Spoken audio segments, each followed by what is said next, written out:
kind of clicked, and I was like, you know what, I should just pursue it. I'm 25, I feel like I can do whatever I want.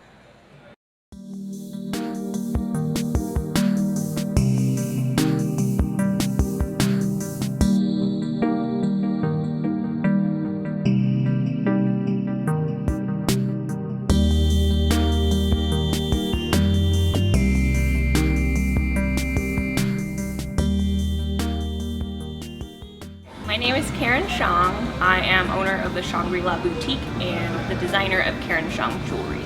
So I actually never chose to do this. Kind of chose me.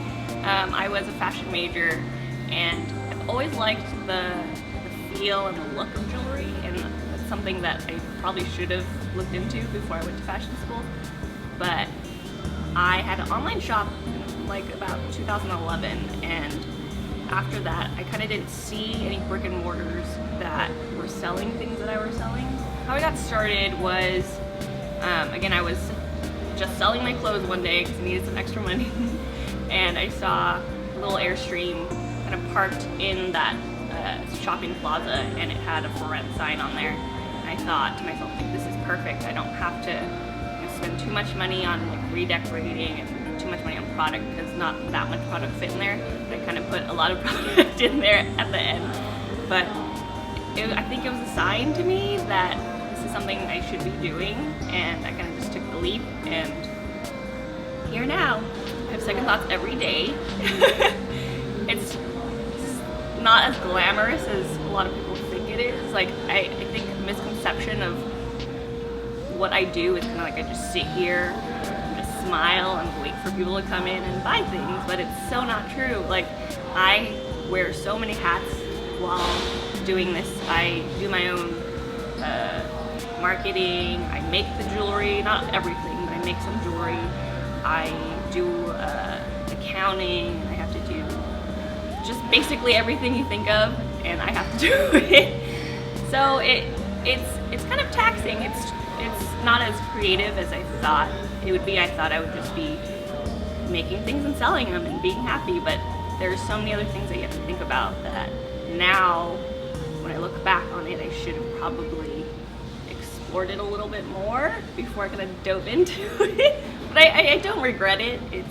It's a learning experience like every day. Like, there are some horrible days where I just kind of like cry and ball up in fetal position and just kind of like rethink like what I'm doing with my life. But there are some other days where, you know, people come in and like just voice that this store is amazing, or that they've never seen anything like this, and that's kind of what keeps me going. And meeting new people, meeting Dorian and his wife, it was amazing. And just being able to share stories with people, and like seeing where they've worn their jewelry, seeing like who they talk to about the jewelry, like bringing other people in, like, oh yeah, my friend told me about this place and I wanted to come and see. So there's so many pros and cons and so many ups and downs. It's like a huge roller coaster, but I don't regret it at all.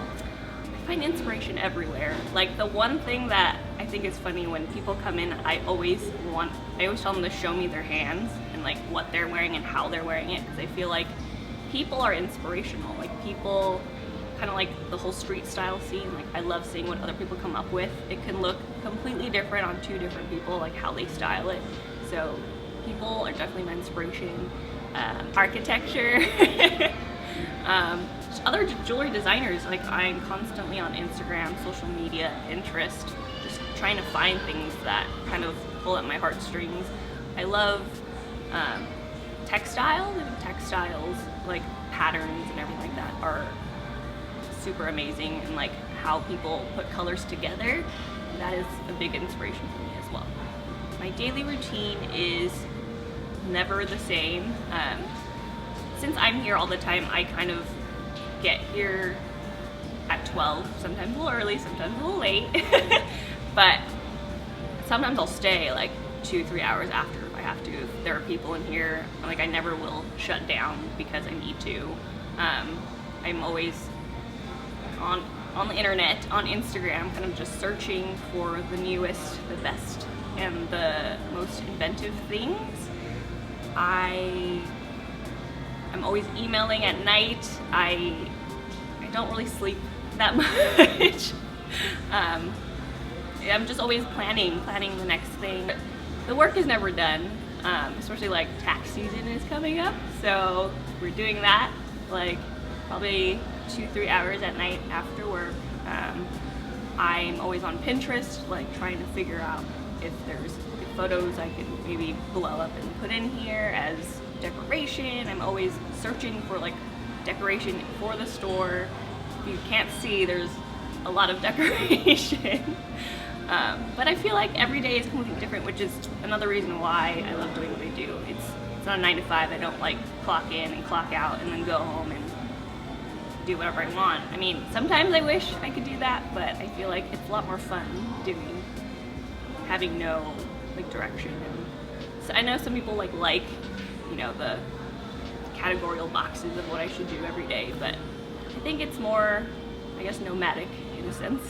The one thing I tell people if they're aspiring to open a shop is like really think about it, because you have no day off basically. I worked at this shop for about 4 months, 7 days a week, and it kind of took a toll on me. So you kind of have to just be ready to work, be ready to not have a social life, be ready to kind of give up friends and family for a while, because I feel like you just have to put in as much work as you can in the beginning to build your foundation, and at the end it'll all be there when you need to leave or when you need to do something.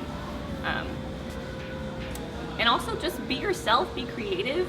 I see so many jewelry lines a day. I get so many emails a day of people wanting to sell me their jewelry, putting their jewelry line in the shop, and it kind of looks a lot of the same things. Just because I feel like people want to sell things that people already want to buy now, and I feel like you just need to throw that out of the window, like dig deep and kind of just do what you want to do, and I feel like your audience will follow soon after that. I define success as happiness. I don't think success is a monetary value, because money can come and go in like a blink of an eye. I mean, I talk to a lot of my friends who are in 9 to 5s and they're not very happy, but I feel like there's always just two ranges in the spectrum. Like sometimes I kind of wish I had a 9 to 5 just to be, you know, complacent and kind of just have my own life, but at the same time, like, you can't really beat coming to work and just doing what you want to do and not having to answer to anybody else. So I think success is kind of, even if you are a 9 to 5er and you're working for other people, but you are happy in what you do, I think that is complete success. And I feel like you can't really define it. I feel like it's a feeling, and I hope everyone has success. I appreciate my journey.